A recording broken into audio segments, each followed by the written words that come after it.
मिनश्शैतानिर्रजीम बिस्मिल्लाहिर्रहमानिर्रहीम। शुरू करते हैं खालिक ज़ुल जलाल के बबरकत नाम से, जिसने हमें इंसान पैदा किया, अशरफुल मखलूक़ात बनाया, सबसे बड़ी बात आला अफ़ज़ल नबी अता किया। उस नबी का फरमान है कि इल्म हासिल करो माँ की गोद से कब्र के गोश्त तक। उसी इल्म के असूल के लिए आप में और बाकी सब लोग सरगर्म हैं। मंजिल उसे मिलेगी जो शख्स मेहनत करेगा। स्टूडेंट, आज की इस वीडियो में हमने बेसिकली एफीड्रा जो कि जिम्नोस्पर्म प्लांट है उसकी रिप्रोडक्शन को देखना है। और इससे पहले हम अपने लास्ट वन लेक्चर्स में एफीड्रा की मॉर्फोलॉजी को और इसके एनाटॉमी को देख चुके हैं, जिसका लिंक आपको डिस्क्रिप्शन में मिल जाएगा। तो चलते हैं हम अपने फर्स्ट वन स्लाइड की तरफ, जिसमें हम एफीड्रा की रिप्रोडक्शन को पढ़ेंगे। स्टूडेंट, अगर हम एफीड्रा की रिप्रोडक्शन में देखें तो बेसिकली जो एफीड्रा है ये एक डायोशियस प्लांट है। मीन इसमें जो सेक्स आर्गन होते हैं वो डिफरेंट प्लांट पर मौजूद होते हैं, मीन सेपरेट होते हैं।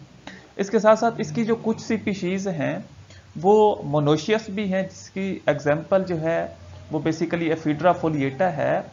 तो जो मोनोशियस स्पीशीज हैं ये ऐसी स्पीशीज होती हैं जिसमें जो सेक्स आर्गन है वो एक ही प्लांट पे, मीन एंथ्रीडिया और आर्चिगोनिया एक ही प्लांट पे क्या होते हैं, मौजूद होते हैं।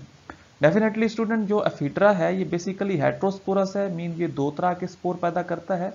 जो फर्स्ट वन है वो माइक्रोस्पोर है, जो कि बेसिकली क्या है, मेल स्ट्रक्चर है और मेल फ्लावर में पैदा होते हैं। इसी तरह जो दूसरा है वो मेगास्पोर्स होते हैं, जो फीमेल स्ट्रक्चर हैं और फीमेल फ्लावर में प्रोड्यूस होते हैं। इसके साथ साथ स्टूडेंट बेसिकली जो मेल फ्लावर हैं ये जो क्या है बेसिकली लोअर रीजन है स्ट्रोबिलाई का या स्ट्रोबिलस का, उसमें मौजूद होते हैं। मीन जो हम यूं कह सकते हैं कि जो मेल फ्लावर है वो स्ट्रोबिलस के निचले हिस्से में होता है, और इसी तरह जो फीमेल फ्लावर है ये बेसिकली स्ट्रोबिलस के टॉप पे मौजूद होता है। तो ये देखें, ये बेसिकली जो क्या है टॉप पे क्या होगा, ये जो क्या है फीमेल स्ट्रोबिलाई है, और इसी तरह जो मेल स्ट्रोबिलाई है वो क्या होगा, लोअर साइड पे होगा। तो ये बेसिकली इसका ओवरव्यू है रिप्रोडक्शन का। तो इसी तरह जो फर्स्ट वन है हम पढ़ते हैं कि जो एफीड्रा का मेल स्ट्रोबिलाई है वो किस तरह होता है। Definitely male strobili oval in shape, अंडे की तरह मीन गोल स्ट्रक्चर होता है। इसके साथ साथ student male strobili arise in cluster from the node of branches. Student, हम यूं कह सकते हैं कि बेसिकली जो मेल स्ट्रोबिलाई है वो क्लस्टर की शक्ल में मौजूद होगा, और जो बेसिकली ब्रांचेस के नोड्स होंगे उधर ये अराइज या प्रोड्यूस होगा। इसके साथ साथ the number of nodes depend upon the number of scaly leave. Student, जितने क्या है एफीड्रा के जो स्ट्रोबिलाई स्ट्रक्चर है उसमें जितने स्केली लीव होंगे उतने ही नंबर ऑफ नोड मौजूद होंगे, मीन स्केली लीव्स और जो नंबर ऑफ नोड्स हैं ये डायरेक्टली प्रोपोर्शनल होते हैं। इसके साथ साथ student each strobili has a central axis which bear 2 to 12 pair arrange simple broad brackets. Student, इसमें हम यूं कह सकते हैं कि हर एक जो स्ट्रोबिलाई है उसका एक सेंट्रल एक्सिस होता है, और इसके साथ साथ जो हर स्ट्रोबिलाई है उसमें 2 से 12 ब्रैकेट्स के पेयर पाए जाते हैं। अब स्टूडेंट नेक्स्ट वन बात जो है वो ये है कि axil of each fertile bracket arise a male flower और स्टेमिनेट फ्लावर। जो फर्टाइल ब्रैकेट होगी उसका जो एक्सियल पार्ट है उसके ऊपर मेल फ्लावर या जिसे स्टेमिनेट फ्लावर कहते हैं वो प्रोड्यूस होंगे। इसके साथ साथ स्टूडेंट जो फ्लावर है ये बेसिकली इसके पास एक शॉर्ट स्टॉक होता है, स्टॉक लाइक स्ट्रक्चर होता है जिसे माइक्रोस्पोरेंजियोफोर कहते हैं, और इस माइक्रोस्पोरेंजियोफोर में 8 to 12 माइक्रोस्पोरेंजिया मौजूद होते हैं। अब स्टूडेंट क्या होगा कि बेसिकली जो मेल फ्लावर है is also called simple strobilus. Male flower को सिंपल स्ट्रोबिलस भी कहते हैं, लेकिन बाज दफा ये कंपाउंड मेल स्ट्रोबिलस भी होता है। कब? Consist of many such strobili, mean ये तब इसको कंपाउंड मेल स्ट्रोबिलाई कहेंगे जब ढेर सारे स्ट्रोबिलाई क्या होंगे, एक ही जगह पर मौजूद होंगे। तो ये बेसिकली स्टूडेंट मेल स्ट्रोबिलाई का ओवरव्यू है। ये देखें, ये बेसिकली मेल स्ट्रोबिलाई है, इसके साथ इसमें आपको कुछ ये ब्रैकेट्स के स्ट्रक्चर भी नजर आ रहे हैं। तो ये अगर हम माइक्रोस्पोरेंजियम की डेवलपमेंट को देखें तो इसमें जो मेन बात है वो ये है कि microsporangium start to develop from archesporial cell, mean जो फर्स्ट वन सेल होगा जिससे माइक्रोस्पोरेंजियम की डेवलपमेंट स्टार्ट होगी तो वो सेल आर्चोस्पोरियल सेल होगा। इसके साथ साथ स्टूडेंट जो यही आर्चोस्पोरियल सेल है is larger in size with dense cytoplasm and their nuclei is prominent as compared to other cell। Student जो आर्चोस्पोरियल सेल है ये साइज में इंक्रीज होगा, इसके साथ साथ इसमें आपको डेंस साइटोप्लाज्म और प्रोमिनेंट न्यूक्लियाई का स्ट्रक्चर मिलेगा।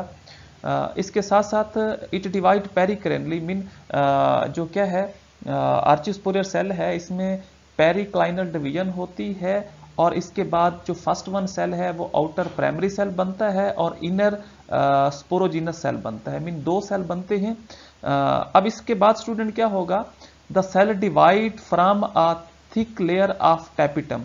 अब इसके बाद यही सेल जो क्या है बाद में डिवाइड होके टैपिटम की लेयर बना देंगे जो कि एक न्यूट्रिटिव वाल होती है जो स्पोर को न्यूट्रिएंट्स प्रोवाइड करती है। Student according to Mashwari in 1962, primary wall layer function as a outermost wall of sporangium। Student अब ये एक रेफरेंस इनकोड किया गया है, इसके तहत जो एक प्राइमरी वाल है जो फर्स्ट वाल है ये बेसिकली फंक्शन करती है as a outer most wall of sporangium, जो स्पोरेंजियम के इर्द गिर्द आउटर वाल होती है। इसके साथ साथ student sporogenous cell form middle layer और बाद में इसमें मिडल वाल भी बनती है और देन जो इनर वाल होगी वो बेसिकली किसकी है, टैप्टम की वाल है जो कि एक ऑलरेडी हम पढ़ चुके हैं न्यूट्रिटिव वाल है। इसके साथ साथ स्टूडेंट जो बेसिकली स्पोरोजीनस सेल होंगे ये डिवाइड होंगे और प्रॉपरली क्या बना देंगे, many microspore mother cell. Then all the cell जो कि बेसिकली बाद में जाके यही जो माइक्रोस्पोर मदर सेल हैं form a tetrad spore meiotically, और बाद में जाके मदर सेल में मियोटिकली डिवीजन होगी जो कि टेट्राड स्पोर बना देंगे। अब ये देखिए मैं आपको यहां से क्लियर कर देता हूं कि फर्स्ट वन जो सेल था वो बेसिकली क्या था, हमें पता है कि आर्चोस्पोरियल सेल था और आर्चोस्पोरियल सेल में जो फर्स्ट वन स्पोरोजीनस सेल बना था और इसके बाद जो क्या है आउटर साइड पे प्राइमरी वाल बनी थी। अब स्टूडेंट क्या है, यही जो स्पोरोजीनस सेल हैं ये बाद में डिवाइड हुए और इन्होंने एक आउटर वाल बनाई, एक इनर वाल बनाई और एक मिडल वाल बनाई। ठीक है, ये देखें ये मिडल वाल है और ये क्या है आउटर वाल है और ये क्या है टैप्टम मीन इनर मोस्ट वाल है। और बाद में जाके यही जो प्रॉपरली स्पोरोजीनस सेल हैं इन्होंने माइक्रोस्पोर मदर सेल बनाए और जिनमें क्या हुई मियोटिकली डिवीजन हुई और क्या बन गए, टेट्राड स्पोर बन गए। ये देखें ये जो आपको 4 स्पोर नजर आ रहे हैं तो ये बेसिकली क्या है टेट्राड स्पोर है। तो ये एक माइक्रोस्पोरेंजियम की डेवलपमेंट है। स्टूडेंट अब हम देखते हैं कि जो फीमेल स्ट्रोबिलाई स्ट्रक्चर है ये किस तरह का होता है। स्टूडेंट बेसिकली जो फीमेल स्ट्रोबिलाई स्ट्रक्चर है ये इलोंगेटेड होता है, लंबा होता है। Female strobili is sessile and smaller than male strobili. Student जो फीमेल स्ट्रोबिलाई होगा ये सिसाइल होगा और स्मॉलर होगा as compare to male strobili. Female strobili appear in the month of April. Student जो फीमेल स्ट्रोबिलाई होगा ये आपको अप्रैल के मंथ में नजर आएगा, लेकिन इसमें जो मैचुरेशन होगी और सीड की डेवलपमेंट होगी वो आपको सितंबर में नजर आएगी। इसकी जो एग्जांपल है वो अफीड्रा जिराल्डियाना है। तो ये एक स्टूडेंट फीमेल स्ट्रक्चर की का ओवरव्यू है। इसके साथ साथ स्टूडेंट हमें ये भी पता है कि जो ओव्यूल है ये आपको फीमेल स्ट्रोबिलाई में मिलेगा। ठीक है, मैं फिर दोहरा देता हूं कि ये जो ओव्यूल स्ट्रक्चर है ये बेसिकली आपको डेफिनेटली फीमेल स्ट्रोबिलाई में मिलेगा। अब इसके बाद स्टूडेंट क्या होगा कि जो ओव्यूल है remain cover by a integument, mean इस ओव्यूल को इंटेगुमेंट का जो स्ट्रक्चर है वो कवर करता है। अब इंटेगुमेंट दो तरह के होते हैं, एक इनर इंटेगुमेंट है और दूसरा क्या है आउटर इंटेगुमेंट है। इसके साथ साथ स्टूडेंट बेसिकली जो क्या है outer integument attach with the basal portion of ovule. जो ओव्यूल का बेसल पोर्शन होगा उसके साथ आउटर इंटेगुमेंट हमेशा अटैच रहेगा और इसके साथ साथ जो इनर इंटेगुमेंट है स्टूडेंट, ये बेसिकली क्या फॉर्मेशन करेगा, ट्यूबुलर माइक्रोपाइल स्ट्रक्चर की। माइक्रोपाइल स्ट्रक्चर ऐसा स्ट्रक्चर होता है जो प्रॉपरली एक पाथवे बनाता है for the transformation of pollen tube. अब इसके बाद स्टूडेंट क्या होगा कि यही जो इंटेगुमेंट है ये प्रॉपरली इनक्लोज करता है न्यूक्लियस को। इसके साथ साथ स्टूडेंट एक बात जो मेन है वो ये है कि जो इनर इंटेगुमेंट है ये लॉन्ग होगा, मीन लंबा होगा as compare to outer integument. अब इसके साथ साथ स्टूडेंट जो मेन बात है वो ये है कि बेसिकली जो स्मॉल पोलन चैम्बर है वो बाद में जाके क्या होगा, डिवेल्प होगा। इसके साथ साथ स्टूडेंट जो पोलन चैम्बर है in Ephedra is too much long as compare to all gymnosperm. ये एक इंपॉर्टेंट बात है कि जो पोलन चैम्बर डिवेल्प हुआ था ये बाकी जिम्नोस्पर्म की निस्बत क्या होगा, लंबा होगा। अब इसके बाद स्टूडेंट एक बात आपको और मेन बताता चलूं कि जो पोलन चैम्बर है ये बेसिकली फाउंड होता है, पाया जाता है between micropyle and nucleus structure. Mean in दो स्ट्रक्चर के दरमियान ये पोलन चैम्बर पाया जाता है। इसके साथ साथ female gametophyte is centrally located and archegonia is present in this structure. ठीक है जी, जो फीमेल स्ट्रक्चर है डेफिनेटली इसमें आर्चिगोनिया पाया जाता है और इसमें आपको हिस्टोरिया का स्ट्रक्चर भी मिलेगा जो हुक लाइक होता है, जो प्रॉपरली ये आपको मोस्टली जो क्या है फंजाई हैं उनमें मिलेगा कि ये हिस्टोरिया स्ट्रक्चर ये बेसिकली क्या है, हुक लाइक होता है और फूड को ऑब्जर्व करने में, कैच करने में हेल्प आउट करता है। तो ये बेसिकली एक ओव्यूल का ओवरव्यू है जो फीमेल स्ट्रोबिलाई में पाया जाता है। ये देखें स्टूडेंट, ये बेसिकली आपको क्या है स्ट्रक्चर नजर आ रहा है किसका, जो बेसिकली क्या है फीमेल स्ट्रोबिलाई है। इसमें आपको जो फर्स्ट वन है ये देखें फीमेल फ्लावर है, इसमें कुछ ब्रैकेट्स हैं और इसी तरह ये क्या है माइक्रोपाइल का स्ट्रक्चर है या ट्यूब स्ट्रक्चर है। इसके साथ साथ स्टूडेंट अब ये देखें ये एक इम्पॉर्टेंट क्या है स्ट्रक्चर है। अब स्टूडेंट इसमें ये होगा कि जो ओवरऑल ये स्ट्रक्चर है इसमें आपको इंटेगुमेंट भी नज़र आएंगे, इसमें आपको पोलन चैम्बर भी नज़र आएगा। ये देखें हम इसको प्रॉपरली पढ़ने की कोशिश करते हैं। ये देखें स्टूडेंट ये बेसिकली क्या है, इनर इंटेगुमेंट है। मैं आपको पहले बता चुका हूँ कि जो इनर इंटेगुमेंट होता है ये लॉन्ग होता है as compare to outer integument. और इसके बाद क्या है, यही आउटर इंटेगुमेंट है।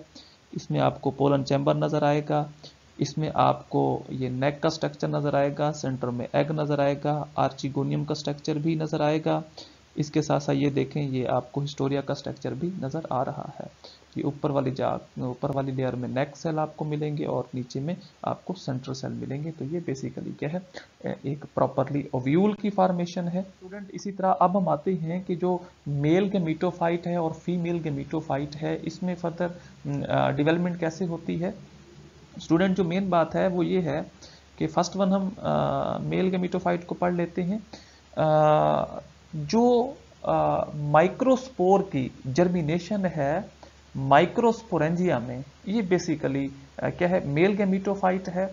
अब इसके बाद स्टूडेंट क्या होगा कि जब एक जर्मिनेशन का टाइम स्टार्ट होगा तो इसका जो माइक्रोस्पोर है ये इलांगेट हो जाएगा और उसके बाद ये डिवाइड होके प्रोथैलियल सेल बना देगा।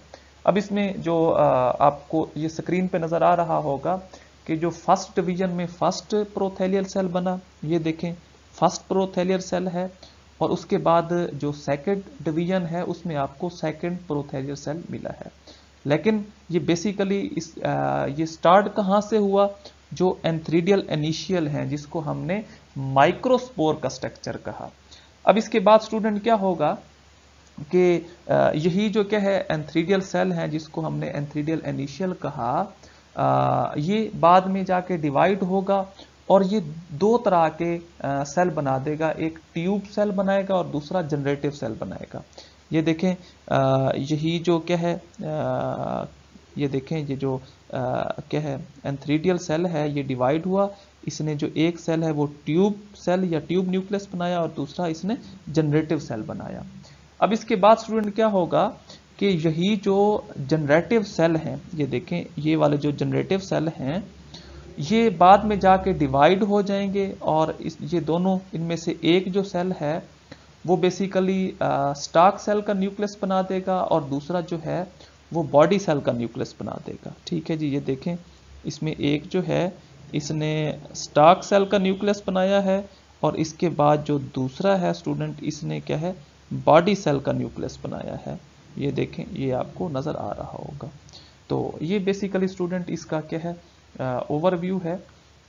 अब इसमें क्या होगा कि ये देखें, ये जो आपको एफ स्ट्रक्चर में नज़र आ रहा है कि इसमें जो बेसिकली माइक्रोस्पोर है, जब पोलिनेशन हो रही होती है तो यही जो माइक्रोस्पोर है ये फॉर्मेशन कर देता है 5 सेल स्ट्रक्चर की। ये देखें ये जो है 1 2 3 4 और 5। ठीक है जी, ये जो 5 सेल स्ट्रक्चर है ये कहाँ से बने, बेसिकली माइक्रोस्पोर से। और उसके बाद ये 5 सेल स्ट्रक्चर स्टूडेंट तब तक रहेगा जब तक पोलिनेशन या फर्टिलाइजेशन ना हो जाए। ये एक इंपॉर्टेंट बात है, इसको दिमाग में रखिएगा। उसके बाद स्टूडेंट क्या होगा कि यही जो माइक्रोस्पोर है इसका जो एक्साइन क्या है लेयर है वो बरस्ट हो जाएगी और उसके बाद ट्यूब फॉर्मेशन हो जाएगी जिसे बेसिकली पोलन ट्यूब भी कहते हैं। अब इसके बाद स्टूडेंट क्या होगा कि यही जो जनरेटिव सेल है ये बाद में डिवाइड होके 2 मेल न्यूक्लियाई बना देगा। ये देखें, ये आपको क्लियरली नजर आ रहा होगा। आपको मेन बात बताता चलूं कि जो ये जो आपको ऊपर वाली जगह पे क्या मिलेंगे स्ट्रक्चर मिलेंगे, ये बेसिकली पोलन ग्रेन्स होंगे। इसके साथ साथ ये जो क्या है ये फर्स्ट स्पर्म है और ये क्या है सेकंड स्पर्म है। ठीक है जी, अब इसमें क्या होगा स्टूडेंट, ये जो है ये आपको स्टार्क सेल मिलेगा और इसके साथ साथ स्टूडेंट आपको ये अंदर वाली साइड पे बेसिकली क्या मिलेगा, जो हम यूँ कह सकते हैं कि ट्यूब न्यूक्लियस है। ठीक है जी, ये मैं देखता हूँ ट्यूब न्यूक्लियस है और उसके बाद आपको ये जो है ये बेसिकली क्या है पोलन ट्यूब है। ये क्या है पोलन और उसके बाद क्या है ट्यूब। और इसके साथ साथ स्टूडेंट ये एक प्रॉपरली क्या है ओवरव्यू है जिसमें आपको ऊपर वाली जगह पे पोलन ट्यूब मिले, सॉरी पोलन ग्रेन मिले और इसके बाद आपको जो 2 स्पर्म मिले, फर्स्ट स्पर्म और सेकंड स्पर्म। इसके बाद आपको ये स्टार्क सेल मिला और उसके बाद ये आपको ट्यूब न्यूक्लियस मिला और इसके साथ साथ आपको ये पोलन ट्यूब मिली है। तो ये बेसिकली स्टूडेंट क्या है मेल स्ट्रक्चर है। अब इसके बाद हम देखते हैं कि जो बेसिकली फीमेल स्ट्रक्चर है ये किस तरह होता है। स्टूडेंट अगर हम फीमेल गेमीटोफाइट की बात करें तो डेफिनेटली जो मेगास्पोर होंगे ये क्या होंगे प्रॉपरली फर्स्ट सेल है फीमेल गेमीटोफाइट का।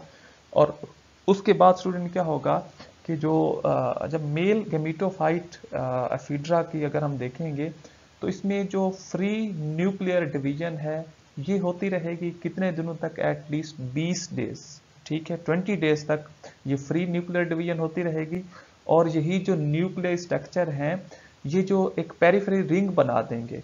ये देखें ये देखें ये प्रॉपरली इन्होंने एक क्या बना दिया है रिंग बना दिया है। और उसके साथ साथ स्टूडेंट अब जो एक प्रॉपरली बात है वो ये है कि ये देखें जो फर्स्ट वन है स्पोरोजिनस सेल है और उसके बाद फ्री न्यूक्लियर डिवीजन हुई तो ये न्यूक्लियस ये डिवाइड होना स्टार्ट हो गए। ठीक है, और यहाँ पर इन्होंने आके क्या है पेरिफेरी रिंग बना दिया, ढेर सारे न्यूक्लियस। ये देखें इन्होंने एक रिंग का स्ट्रक्चर बना दिया जिसके सेंटर में क्या है सेंट्रल वैक्यूल पाया गया। अब यहाँ देखें ये प्रॉपरली बेसिकली अब इसको फीमेल गेमीटोफाइट कहते हैं। और उसके बाद ये फ्री जो न्यूक्लियर डिवीजन स्टार्ट हुई थी इसमें ढेर सारे न्यूक्लियाई बन गए और एक क्या बन गया सेंट्रल वैक्यूल बन गया और जिसने बाद में जाके फीमेल गेमीटोफाइट क्या है का ओरिजिनेशन करती है। ऐसा स्टूडेंट अगर हम आर्चिगोनियम की डेवलपमेंट को देखें तो इसमें जो फर्स्ट वन सेल है ये बेसिकली आर्चिगोनियल इनिशियल होगा और इसके साथ साथ स्टूडेंट क्या होगा इसमें जब आर्चिगोनल एडिशन में डिवीजन होगी तो फर्स्ट वन सेंट्रल सेल बनेगा और दूसरा नेक सेल बनेगा। इसके बाद स्टूडेंट यही जो नेक इनिशियल है ये नेक सेल बना देगा और इसके साथ साथ इसमें आपको प्रॉपरली क्या है जैकेट लेयर भी मिलेंगे और फिर क्या है वही सेंट्रल सेल भी मिलेगा। इसके साथ स्टूडेंट ये देखें, ये प्रॉपरली एंड पे जाके जैकेट लेयर बन गए, ऊपर क्या है नेक सेल बन गए, और यहाँ पर ई स्ट्रक्चर में आपको यहाँ पे एग न्यूक्लियस भी मिलेगा। और एट द एंड जो एफ स्ट्रक्चर है इसमें प्रॉपरली डेवलपमेंट हो जाएगी। ऊपर वाला स्ट्रक्चर जो है माइक्रोपाइल का है जो पोलन ट्यूब बनाएगा। इसके बाद जो क्या है स्टूडेंट, इसमें एक आउटर इन्वेलप होगी, इनर इन्वेलप होगी, इसमें आपको पोलन चैम्बर नजर आएगा और आर्चिगोनियम का स्ट्रक्चर नजर आएगा। तो ये बेसिकली आर्चिगोनियम की डेवलपमेंट है। स्टूडेंट अगर हम फर्टिलाइजेशन को देखें तो इट अकर एट लीस्ट 10 और आफ्टर पोलिनेशन, पोलिनेशन के बाद फर्टिलाइजेशन को होते होते 10 घंटे लगते हैं। इसके साथ साथ स्टूडेंट जो बेसिकली पोलन ट्यूब है अलॉन्ग विद 4 न्यूक्लियाई, एक पोलन ट्यूब में 4 न्यूक्लियाई होती हैं, जिसमें 2 मेल न्यूक्लियाई हैं, जो 1 जो है बेसिकली ये स्टार्क न्यूक्लियस होता है एंड 1 ट्यूब न्यूक्लियस होता है। ये बेसिकली ये जो 4 न्यूक्लियाई हैं पोलन ट्यूब में, ये पेनिट्रेट कर जाते हैं to the neck cell of archegonium and discharge all of the 4 nuclei into egg. ठीक है जी। और यही जो 4 न्यूक्लियाई हैं ये आर्चिगोनियम में पहुंचते पहुंचते एग तक पहुंच जाते हैं, लेकिन इसमें सिर्फ और सिर्फ एक जो है मेल न्यूक्लियाई ये फ्यूज होगा एग के साथ, जो properly zygote mean 2x mean diploid zygote या ओस्पोर बना देगा। स्टूडेंट एक रेफरेंस इन कोड है खान इन 1943, उसने ऑब्जर्व किया किसमें, फोलिएटा में, कि फर्स्ट डिवीजन में तो क्या हुई बेसिकली जाइगोट बना, लेकिन जो क्या है सेकंड डिवीजन में जो सेकंड मेल गैमीट है ये फ्यूज होगा वेंट्रल कैनाल सेल के साथ, और अब जाके ये बेसिकली क्या हो रही है डबल फर्टिलाइजेशन। क्यों? क्योंकि ऊपर जाके एक जो क्या है न्यूक्लियाई है वो एग के साथ फ्यूज हुआ, और जो अब दूसरा न्यूक्लियाई है ये फ्यूज हो रहा है किसके साथ, वेंट्रल कैनाल सेल के साथ। तो ये बेसिकली इसको डबल फर्टिलाइजेशन कहते हैं। और स्टूडेंट यही वजह है कि क्योंकि डबल फर्टिलाइजेशन हो रही है और इसके बाद जो properly diploid nuclear does not develop into embryospore is the first cell of sporophyte phase. Student यही डबल फर्टिलाइजेशन से ही ये बात क्या है वाजे होती है कि जितने भी एंजियोस्पर्म हैं उनका ओरिजिन जिम्नोस्पर्म से हुआ है। ठीक है, तो ये बेसिकली ओवरव्यू है। इसमें आपको ये देखिए पोलन ट्यूब मिला है, न्यूक्लियस मिले हैं, स्पर्म मिला है, एग मिला है। ये जहाँ पे एक दूसरे के साथ क्या है स्पर्म और एग मिल के यहाँ पर फर्टिलाइजेशन करके जाइगोट बना रहे हैं। ये फर्स्ट डिवीजन है, और जो सेकंड वन डिवीजन में बेसिकली क्या बन रहा है, जो डिप्लाइड न्यूक्लियस बन रहा है। ये देखें फर्स्ट डिवीजन में ये जाइगोट बन रहा है, ठीक है जी, और जो सेकंड डिवीजन में आपको सेकंड मेल न्यूक्लियर बन रहा है। तो इस प्रोसेस को हम डबल फर्टिलाइजेशन कहते हैं। ये बेसिकली इसका क्या है लाइफ साइकिल है। इसको आप लोग देख लीजिएगा कि इसमें एक जो है मेल स्ट्रक्चर होगा, दूसरा फीमेल स्ट्रक्चर होगा। अगर हम इसकी इकोनॉमिक इंपॉर्टेंस को देखें, जिस तरह एफिड्रा जिरार्डियाना है, ये बेसिकली मोर इफेक्टिव है cardiac and then different other diseases के लिए। इसके साथ साथ स्टूडेंट बेसिकली जो एफिड्रा जिरार्डियाना है इसका जो राइजोम है वो यूज होता है as a fuel by the people of Tibet. जो तिब्बत के लोग हैं वो एफिड्रा जिरार्डियाना के राइजोम को एज अ ईंधन इस्तेमाल करते हैं। इसकी जो कुछ स्पीशीज है उसको as a ornamental species, ornamental plant के तौर पर भी यूज किया जाता है। इसके साथ साथ स्टूडेंट एफिड्रा में ये भी देखा गया कि इसमें अल्कलाइड्स होते हैं, और इसके साथ साथ जो एफिड्रा है ये बेसिकली यूज होता है for different medicine as a treatment for asthma, दमे के लिए, then bronchitis, cough, cold, nasal disorder and then क्या है फीवर। तो ये एक इम्पॉर्टेंट बात है कि एफिड्रा में अल्कलाइड्स होते हैं, और अल्कलाइड्स डेफिनेटली हमारे मेटाबॉलिक पाथवे को ठंडक देते हैं। तो इसलिए भी एफिड्रा को यूज़ किया जाता है। ये बॉडी के जो टेम्परेचर है उसको स्लो डाउन करता है। इसके साथ साथ ये डिफरेंट इसका जो मेडिसिनल इम्पैक्ट भी हमने देखा है। स्टूडेंट बेसिकली जो इसकी कुछ स्टेम हैं या क्या हैं रूट हैं, कुछ स्पीशीज़ को इनको यूज़ किया जाता है एज अ क्योरिंग मीन इलाज के लिए भी ये ऑलरेडी पढ़ चुके हैं, यूज़ किया जाता है। हमारा आज का लेक्चर था। किसी भी कंफ्यूजन की सूरत में आप कमेंट्स बॉक्स में अपना क्वेश्चन टाइप कर सकते हैं, इंशाल्लाह उसका आपको रिस्पॉन्स ज़रूर मिलेगा। थैंक यू, अल्लाह हाफ़िज़।